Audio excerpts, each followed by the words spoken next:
यदा यदा हि धर्मस्य ग्लानिर्भवति भारत अभ्युत्थानमधर्मस्य तदात्मानं सृजाम्यहम्। भगवद गीता में भगवान श्री कृष्ण अर्जुन को प्रमुख रूप से कौन सा ज्ञान दे रहे हैं? तो संपूर्ण गीता को 4 प्रश्नों के उत्तर के रूप में हम समझ सकते हैं।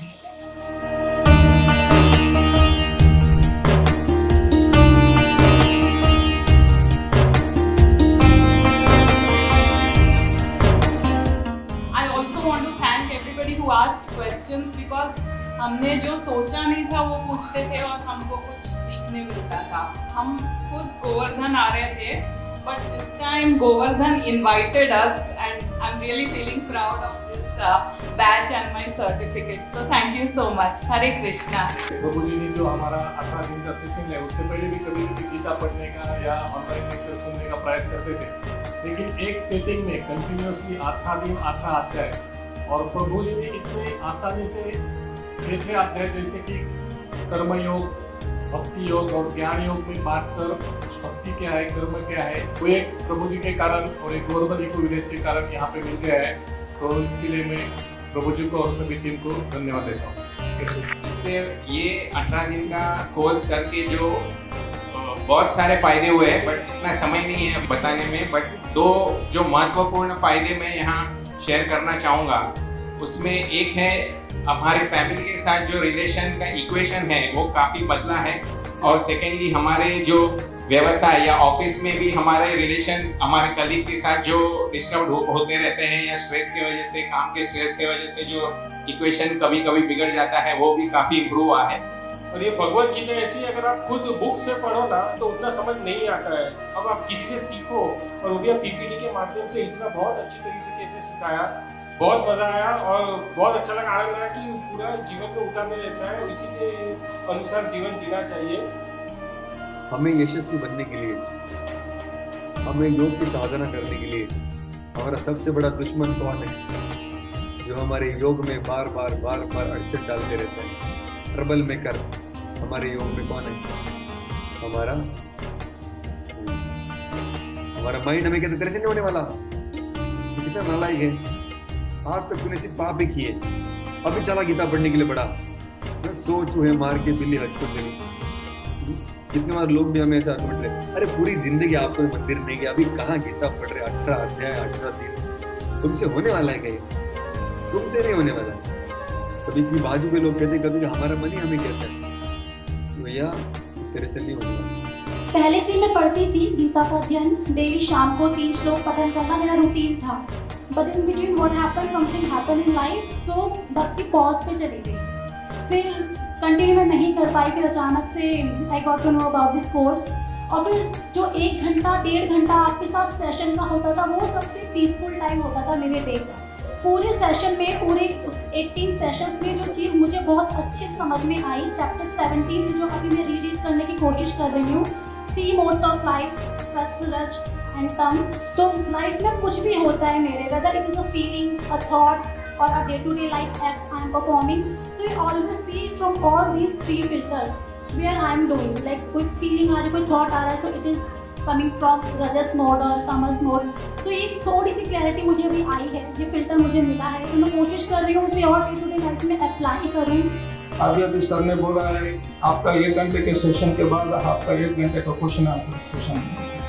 भगवान कहेंगे जो योग करोड़ स्तर पर पहुंच गया, जिसका मन नियंत्रित हो गया, अपनी साधना ठीक से कर ली, उसके लक्षण क्या होते हैं? सबसे पहले कहते हैं 7वें श्लोक में, जितात्मना प्रशांतस्य परमात्मा समाहितः शीतोष्ण सुख दुखेषु तथा मानापमानयोः। ऐसा व्यक्ति शीत उष्ण सुख दुख मान अपमान कोई भी परिस्थिति में समान रहता है। आप में से कितने लोग मान अपमान सुख दुख में बिना विचलित हुए रह सकते हैं? बोले यस या नो? बोले नो। अभी तो अपना बड़ा टेंशन वाला काम है, अभी कोई गुस्सा कर दे कोई अपमान कर दे हम तो डबल कर दे। प्रभु जी ने खुद बताया था कि 50,000 लोग करीब करीब 2-3 महीने में यहाँ विजिट करते हैं। वो सभी देखते हैं कि ये कोर्स होने वाला है, कुछ तो स्कैन करते हैं, फिर उसके बाद वो भूल जाते हैं, है ना। कुछ फिर रजिस्टर्ड करते हैं, रजिस्टर्ड करने के बाद फिर वो जितने भी 3000 जितने भी होंगे रजिस्ट्रेशन किया उन्होंने, उसके बाद जो अटेंड करते हैं वो और कम हो जाते हैं, एंड उसके बाद जो कंप्लीट करते हैं वो और कम हो जाते हैं, और करते करते जो रेगुलर करते हैं वो और कम हो जाते हैं। तो कहीं ना कहीं भगवान की कृपा होती है कि आपके ऊपर वो स्पेशल कृपा बनाए रखते हैं। मैं फैमिली के साथ आया हूँ, तो भी आप मैं गुस्सा कम करता हूँ। छोटी छोटी बात पे गुस्सा आ जाता है, क्योंकि छोटी छोटी बात पर हम गुस्सा करेंगे तो फिर खुश कैसे रहेंगे। अब 350 लगभग 600 लोगों ने ये कोर्स अटेंड किया, तो ये केवल 600 लोग नहीं है, हमें पूरा यकीन है ये 6 गुना 4 लगभग 2500-3000 लोगों ने अपने परिवार को बदलने का पूरा प्रयास किया, और यही होता है संस्कृति का लाभ। हरे कृष्ण। इतने लोग क्वेश्चन पूछते हैं और उनका जवाब वो उसी प्रकार देते हैं। और जब मैंने 18 दिन का ट्रेनिंग लिया तो प्रभु जी से हमें बहुत कुछ सीखने को मिला। जैसे पूरा सेशन होने के बाद इतने लोग इतना क्वेश्चन करते थे, पर प्रभु जी कभी भी जब तक वो क्वेश्चन पूछते थे आंसर दिए ही जाते थे। मैं अपना जब कंपैरिजन करती थी कि क्लास में बच्चे ज्यादा क्वेश्चन करने लगते थे तो मुझे गुस्सा आता था, तो मैंने उनसे एक बात बहुत सीखी है कि बहुत पेशेंटली प्रभु जी बहुत स्वीटली सबको, जब तक उनका कन्विंस ना हो जाए तब तक वो आंसर करते थे। तो ये हमारा मन हमेशा एक तो भूतकाल के बारे में शोक करते रहता है या भविष्य के बारे में भय पैदा करते रहता है, और इस भूतकाल और भविष्य के चक्कर में वो किसको खो देता है?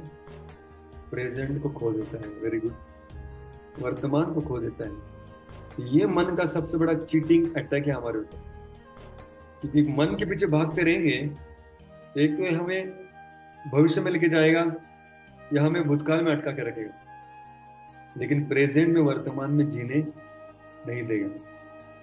इसलिए मुझे लगता है आपकी बैच में किसी ने प्रश्न पूछा था सिंपलेस्ट मेडिटेशन क्या है, तब मैंने कहा था मेडिटेशन का सिंपल मीनिंग क्या है? बीइंग इन द प्रेजेंट, वर्तमान में जीना, सिंपलेस्ट टाइप ऑफ मेडिटेशन। ये मेडिटेशन का सिंपल तरीका है समझना। हरे कृष्णा प्रभु जी, मुझे पूछना था, आपने बोला कि भक्ति यानी कि प्रेम से की हुई सेवा, और लेकिन जो योग है और भक्ति है दोनों में क्या डिफरेंस है? आपने बोला कि योग यदि हम करेंगे तो ही हम अपना मन शुद्ध कर पाएंगे, तो योग मैंने एग्जैक्टली क्या होता है? अच्छा, योग मतलब जैसे मैंने कहा युंज, योग मतलब जोड़ना, इतना याद रखिए। भगवान से जुड़ने का अलग अलग तरीके हैं, भक्ति योग उसमें सबसे अच्छा तरीका है। जैसे अष्टांग योग अपने अभी एक तरीका देखा आज, कैसे कैसे योगी को क्या क्या स्टेप्स में से जाना पड़ता है, तब वो भगवान से जुड़ता है धारणा ध्यान समाधि के स्टेज में। तो वो एक हो गया अष्टांग योग। कर्म योग में भगवान से जुड़ते कैसे? मेहनत करके अपने कर्तव्य का पालन करके भगवान को फल चढ़ा के। अभी हम चर्चा करने वाले भक्ति योग, इस अध्याय के आखिरी श्लोक में हमने चर्चा की, आगे अभी अगले 7 अध्याय, अगले 6 अध्याय भक्ति योग के होंगे। तो भक्ति योग में भगवान कैसे जुड़ते हैं? जब हम प्रेम से उनकी सेवा करते हैं। तो योग का अर्थ है जुड़ना, भक्ति योग मतलब प्रेममय सेवा से जुड़ना, कर्म योग मतलब कर्तव्य पालन करके फल अर्पण करके जुड़ना, अष्टांग योग मतलब 8 अंग यम नियम आसन प्राणायाम प्रत्याहार ध्यान धारणा समाधि से जुड़ना। तो योग मतलब जुड़ना, और भक्ति योग मतलब प्रेममय सेवा से जुड़ना।